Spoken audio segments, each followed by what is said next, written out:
Welcome to AHRC TV's weekly human rights program, Just Asia. These are the headlines in this week's program.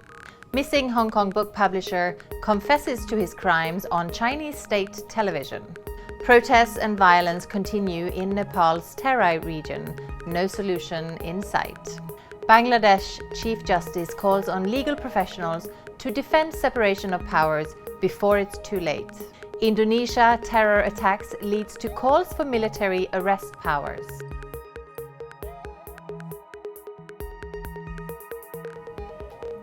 Welcome to AHRC TV's Just Asia. I'm Josephina Bergston.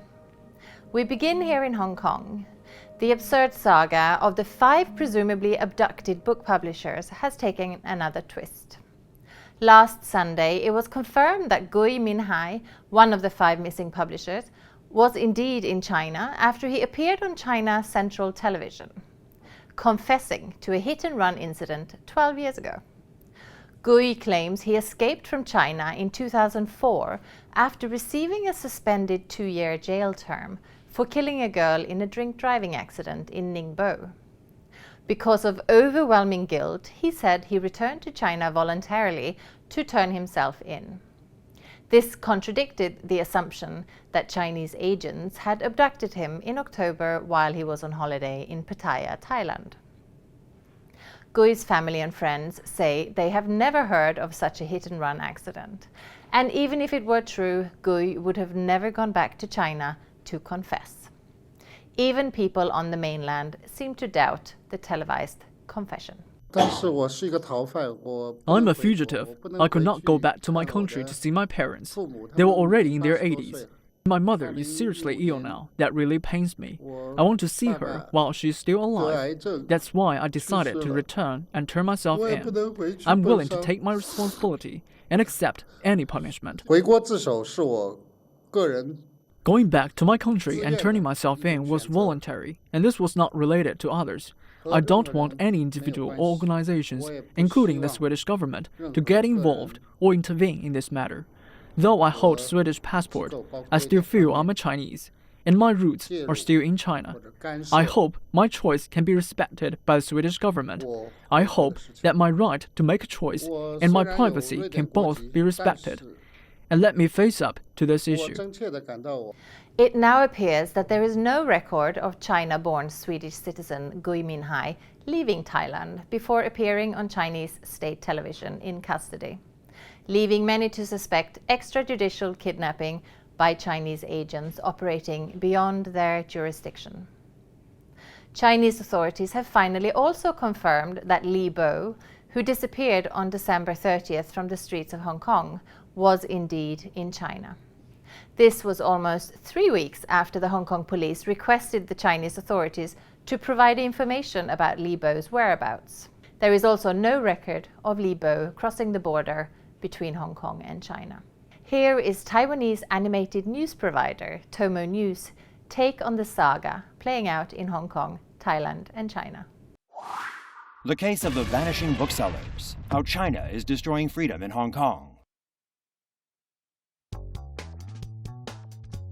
The apparent rendition of bookseller Li Bo has Hong Kong up in arms.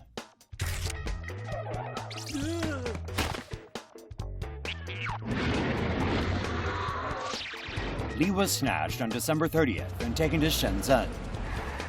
Li Bo sells books that are banned in China, but are popular with their readers. One such forthcoming book details the extramarital exploits of China's President Xi Jinping. Adultery by politicians is considered corruption in China, but the book alleges that Xi himself has kept a peace on the side. After Li was taken to Shenzhen, he called his wife and told her he was okay, but she knew something was amiss because he spoke in Mandarin and not Cantonese. Also, Li had left his travel documents at home. Pro-China lawmaker Regina Ip said it wasn't illegal for citizens to leave Hong Kong without going through immigration. Broomhead said rich people leave Hong Kong on their boats all the time.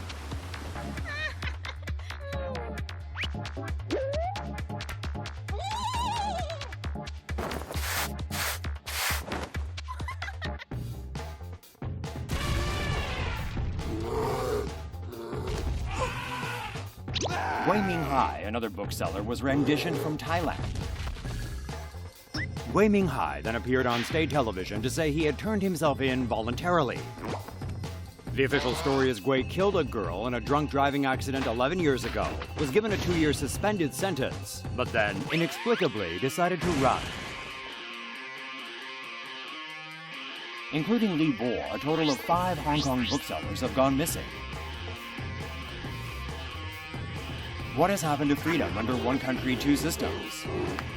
If China can kidnap Hong Kong citizens, then that means one country, two systems is over.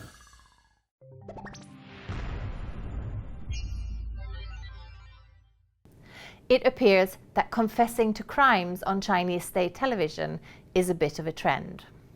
Another Swedish man who was arrested in Beijing earlier this month has now also made a TV confession, apologizing for hurting the feelings of Chinese people.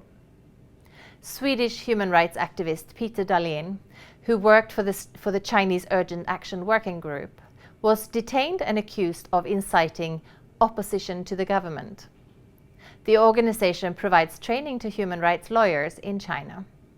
Last year, of course, saw a massive crackdown on human rights lawyers that resulted in the arrest and detention of more than 130 legal staff.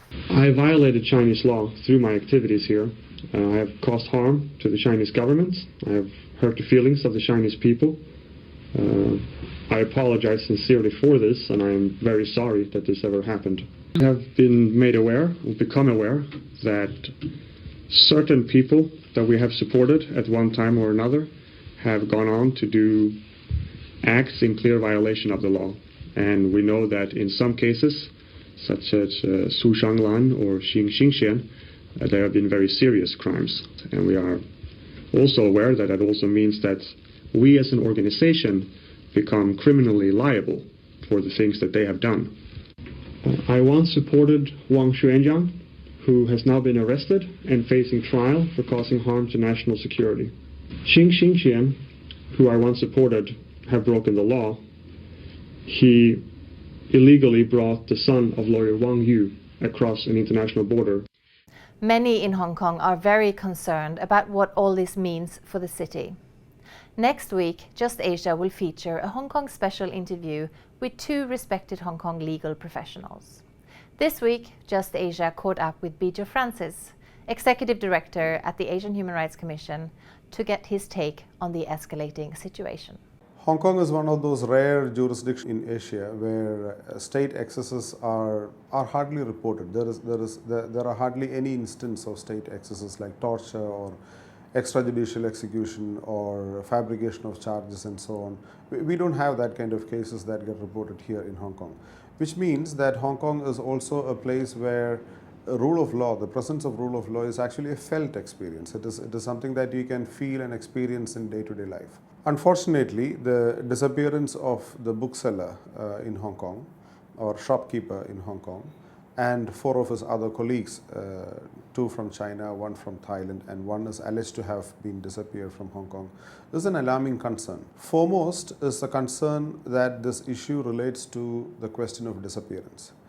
Disappearance, we all know, is that serious that it leaves families, friends and relatives in a state of a suspended uncertainty of not knowing about the welfare of whether the person is alive or not, whether the person is charged with an offence or not, perpetually. It also casts a direct responsibility upon the state to account for the welfare of the person. Disappearance means that the person who is otherwise supposed to be alive is not there anymore, not found anymore. Who or with whom does the responsibility, the ultimate responsibility rest with when a person is reported to have disappeared? It is with the state. So concerning the disappearance of the bookseller in Hong Kong, there is no doubt, or there should not be any doubt, that the responsibility of answering the question of disappearance of the bookseller is with the Hong Kong authorities. Now, this issue of disappearance also has in its sweep larger concerns, or it raises larger concerns. Now, for example, Hong Kong being part of China, of course it is a special administrative territory within China where the otherwise standards that apply to China does not apply to Hong Kong, where we have an independent policing, independent prosecution and independent judicial system. Now the question of disappearance, or disappearance as a matter of fact, challenges the very foundation of the independence of these institutions, more particularly the independence of the criminal justice apparatus of Hong Kong, which is very vital in preserving Hong Kong as what Hong Kong is today. Now, a case of disappearance means a person who is to be protected, his person and property to be protected by the state, is now found to be have disappeared, which means that the institutions which are supposed to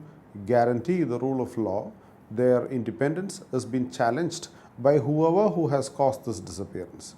Now, there is wide speculation that this person has been taken without the proper channel or without observing to the law and procedures from Hong Kong into China, for whatever be the reason. But then that poses an enormous challenge upon the Hong Kong government.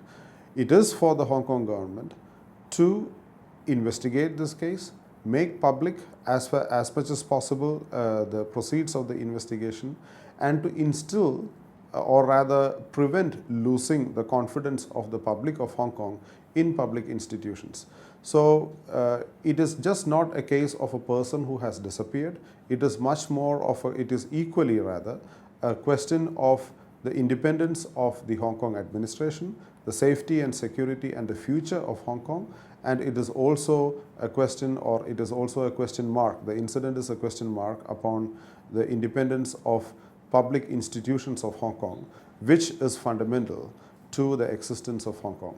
So if this case is to be taken or understood from that perspective, I think as long as this case continues, or as long as this case is left unanswered, it challenges the very existence of Hong Kong as an independent bastion or an independent oasis of rule of law for the whole of Asia.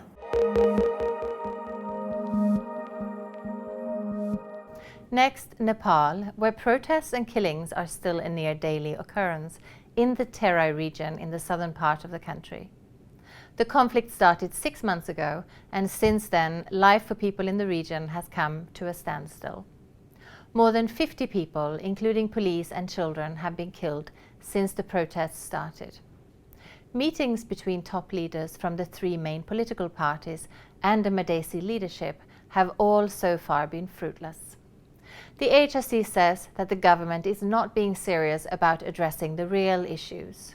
It has cautioned the government of Nepal and the protesting parties of the likelihood of more killings if the conflict is not diffused.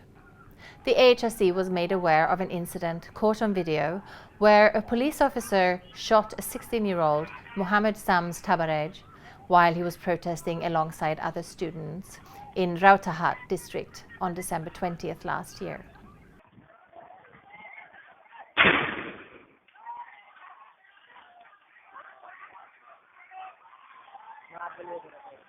The video clearly shows Tabarej getting shot and other protesters dragging him away to take him to hospital. However, police follow them and chase the other protesters away. The police then circle Tabarej and beat him. This delays Tabarej reaching the hospital, located just 5 minutes from the site. The AHRC calls on the police and the Terai region to practice proper internationally approved crowd control tactics and investigate, arrest and punish anyone who breaches the rules, such as with the intentional killing of protesters.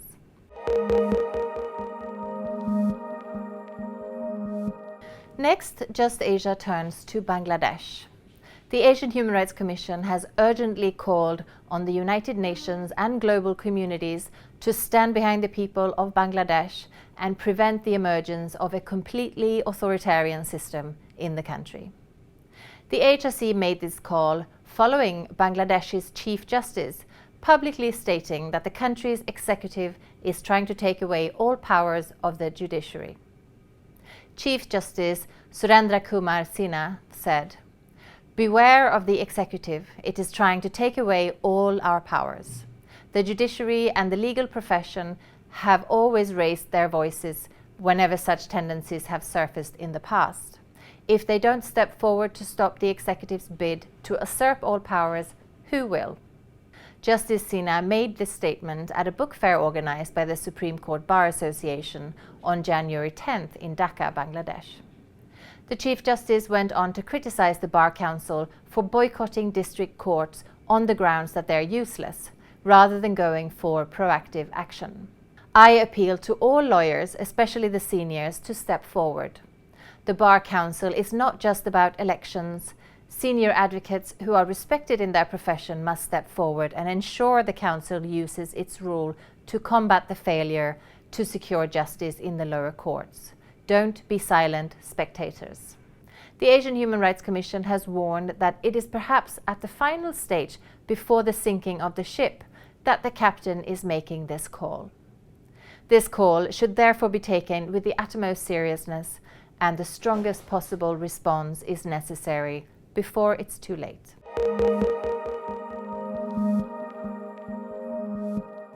Finally, to Indonesia. The Asian Human Rights Commission condemns the suicide bombing and explosion that took place in Sarinah Shopping Center, Jakarta, on January 14th. Around 23 people were killed or injured. One suicide bomber died after setting off the bomb strapped to his body, and 3 other perpetrators were shot dead by police. In response to the attack, the head of the intelligence agency publicly said that the agency's mandate should be strengthened, in particular to be able to arrest anybody who may be getting involved in a terrorist attack. The statement is in violation of the law number 17 of 2011 on the intelligence agency, because arresting and detaining suspects is the duty of the police. Allowing intelligence agents to arrest suspects could mean increasing a number of unfair trials due to wrongful arrests, arbitrary arrests, and detention, and even torture. Therefore, to fight and eradicate terrorism, the government should develop comprehensive systems and strategies open to internal and external oversight and respecting of human rights principles.